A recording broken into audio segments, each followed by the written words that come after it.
మైలవరంపై YCP అధిష్టానం focus పెట్టింది. Sitting MLA వసంత Krishna Prasad party వీడనున్నట్లు సంకేతాలుండడంతో ప్రత్యామ్నాయంపై దృష్టి పెట్టింది. వచ్చే ఎన్నికల్లో సీటును బీసీ యాదవ వర్గానికి కేటాయించే ఆలోచనలో అధిష్టానం ఉన్నట్లు సమాచారం.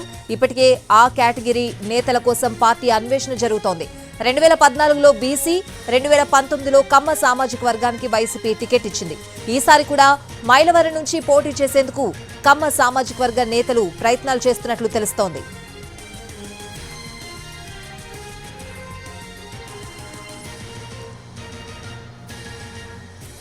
మైలవరంపై వైసీపీ అధిష్టానం ఫోకస్ పెట్టింది. సిట్టింగ్ ఎమ్మెల్యే వసంత కృష్ణ ప్రసాద్ పార్టీ వీడనున్నట్లు సంకేతాలుండడంతో ప్రస్తుతం ప్రత్యామ్నాయంపై దృష్టి పెట్టింది వైసీపీ అధిష్టానం. ఇదే అంశానికి సంబంధించిన పూర్తి అప్డేట్స్ అడిగి తెలుసుకుందాం. మా ప్రతినిధి శ్రీకాంత్ లైవ్ లో ఉన్నారు.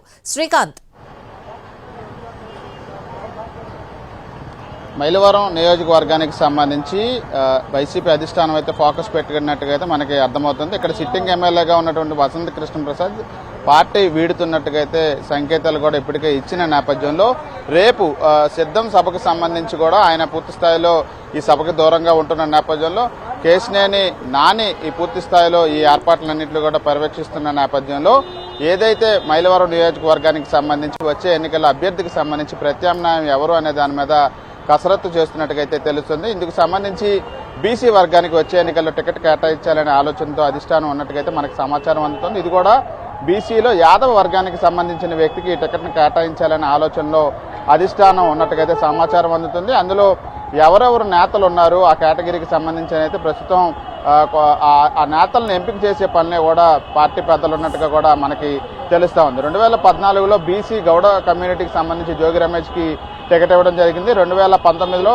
కమ్మ సామాజిక వర్గానికి సంబంధించి వసంత కృష్ణ ప్రసాద్కి టికెట్ కూడా కేటాయించారు. ఇక ఈ ఎన్నికలకు సంబంధించి బీసీ యాదవ్ అనేది కొత్తగా తెర మీదకి వచ్చిన పరిస్థితి కూడా ఉంది. జోగి రమేష్ కూడా వసంత కృష్ణ ప్రసాద్ పార్టీ వీడుతున్నారు కాబట్టి తిరిగి తనకు మైలవరం ఇవ్వాలనే ప్రతిపాదనను కూడా అధిష్టానం దృష్టికి తీసుకొచ్చినప్పటికీ కూడా ఆయన పెనమలూరుకే వెళ్లి పని చేసుకోవాలని అధిష్టానం చెప్పినట్టుగా అయితే మనకి తెలుస్తుంది. ఈ నేపథ్యంలో మరోసారి బీసీకి 2014 మాదిరిగా 2024లో కూడా అవకాశం ఇవ్వాలన్న ఆలోచనలో వైసీపీ అధిష్టానం ఉన్నట్టుగా అయితే తెలుస్తుంది. మరోవైపున కమ్మ సామాజిక వర్గానికి సంబంధించిన కొంతమంది నేతలు కూడా వచ్చే ఎన్నికల్లో మైలవరం నుంచి టికెట్ దక్కించుకొని పోటీ చేయడానికి తమ వంతు ప్రయత్నాలు కూడా చేస్తున్న పరిస్థితి అయితే ఉంది. ఇక బీసీ కేటగిరీకి సంబంధించి ఒకవైపున అధిష్టానం పరిశీలన చేస్తూనే మరోవైపున కమ్మ సామాజిక వర్గానికి సంబంధించిన వాళ్ళ ప్రయత్నాలను కూడా ఒకవైపున పరిశీలన చేస్తున్నట్టుగైతే మనకి తెలుస్తూ ఉంది. ఇక యాదవ వర్గానికి సంబంధించిన వాళ్ళు ఎవరున్నారనే దాని మీద కూడా పార్టీ పెద్దలు ప్రస్తుతం ఆరా తీస్తున్నట్టుగైతే తెలుస్తోంది. జిల్లా నుంచి గతంలో పెనమలూరు ఎమ్మెల్యేగా పార్థసారథి ఉన్నారు. ఆయన పార్టీని వీడి వెళ్లిపోయిన నేపథ్యంలో ప్రస్తుతం అదే సామాజిక వర్గానికి సంబంధించిన వ్యక్తిని మైలవరానికి పరిశీలించడం అనేది కొంత సఫలీకరణంగా అయితే మనం చెప్పుకోవచ్చు. శ్రీకాంత్, అంటే ఏదైనా ఒత్తిడి ఉందా పలానా వాళ్ళకి ఇవ్వాలి అని చెప్పి అధిష్టానానికి?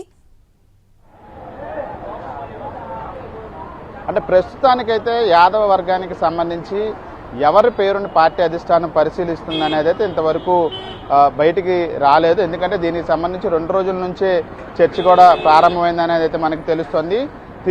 ఏదైతే మైలవరం ఉందో ఆ మైలవరంలోనే కొంతమంది ఏదైతే కింద స్థాయి సెకండ్ శ్రేణి నాయకులు ఉన్నారో వాళ్ళ పేర్లు కూడా కొన్ని ఈ సామాజిక వర్గంలో పరిశీలన వస్తున్నప్పటికీ కూడా ఎమ్మెల్యే అభ్యర్థిగా పోటీ చేయాలంటే కనుక కొంత అతనికి కూడా ఇండివిజువల్గా ఫేస్ వాల్యూ కూడా ఉండాలి. కాబట్టి అటువంటి నేతలు ఎవరైనా ఉన్నారా, ఇక్కడ కాకపోతే వేరే ప్రాంతంలో ఉన్నారా, వాళ్ళని ఇక్కడ తీసుకొచ్చి పోటీ చేయొచ్చా అనే అంశం మీద పేర్ల పరిశీలన అయితే ఇంకా మొదలైంది. దీనికి సంబంధించి క్లారిటీ 1-2 రోజుల్లో వచ్చే అవకాశాలు ఉన్నట్టుగా తెలుస్తుంది. బీసీకి దానికి సంబంధించి తొలి ప్రయారిటీ అయితే అధిష్టానం ఇస్తోంది. అక్కడ నుంచి వర్కౌట్ అవ్వకపోతే కనుక కమ్మ సామాజిక వర్గం పేరు పరిశీలిస్తారనేది అయితే మనకి సమాచారం అందుతుంది. ఫస్ట్ ప్రయారిటీ కింద బీసీ యాదవ వర్గానికి సంబంధించిన వాళ్ళకి టికెట్ ఇవ్వాలనేది అధిష్టానం తొలి ప్రయారిటీగా ఉన్నట్టుగా అయితే మనకి తెలుస్తుంది. ఆ పేర్ల పరిశీలన ఇప్పుడే దాన్ని ఫిల్టర్ చేయడం అనేది మొదలుపెట్టారు కాబట్టి 1-2 రోజుల్లో కొన్ని పేర్లు తెర మీదకి వచ్చే అవకాశాలు ఉన్నట్టుగా మనకు అర్థమవుతుంది.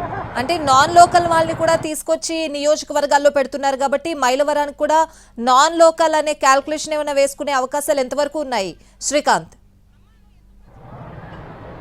అంటే ఖచ్చితంగా కూడా లోకల్ నాన్ లోకల్ అనేది ప్రస్తుతం అంశంగా తీసుకోవాల్సిన అవసరం లేదనేది వైసీపీ మార్పులు చేర్పులతో అయితే మనకి అర్థమవుతుంది. కేవలం ప్రభుత్వం చేసిన పని, ప్రభుత్వం ప్రజలకు చేసిన సంక్షేమ కార్యక్రమాలు బేస్ చేసుకొని పూర్తి స్థాయిలో ప్రజల్లో ఇప్పటికే పార్టీ ఉంది కాబట్టి క్యాండిడేట్ని మాత్రం అక్కడ లోకల్గా ఉన్న పరిస్థితుల నేపథ్యంలోనే నిర్ణయించాలనే ఆలోచనలో అధిష్టానం ఉన్నట్టుగా తెలుస్తుంది. అందులో భాగంగానే కొంతమంది అభ్యర్థుల్ని వేరు ప్రాంతాలను కూడా షఫలింగ్ చేస్తున్న నేపథ్యంలో లోకల్గా ఉన్న వ్యక్తి పేరుని పరిశీలించినప్పటికీ కూడా అంతకు మించి నాన్ లోకల్ వ్యక్తికి అక్కడ గెలిచే అవకాశాలు ఉంటే కనుక వాళ్ళకు కూడా టికెట్లు ఇవ్వడానికి ఎట్టి పరిస్థితుల్లో అధిష్టానం వెనుగడుగు వేయట్లేదు. కాబట్టి ఇక్కడ లోకల్ నాన్ లోకల్ అనే అంశం పక్కన పెట్టి అక్కడ గెలవడానికి అవకాశం ఉన్నటువంటి బీసీ అభ్యర్థి ఎవరు అనేది ఫస్ట్ ప్రయారిటీగా వైసీపీ అధిష్టానం జల్లెడ పట్టి ఆ పేర్లను కూడా ఒక కొలిక్కి తీసుకొచ్చే ఆలోచనలో ఉన్నట్టుగా అయితే మనకి తెలుస్తూ ఉంది.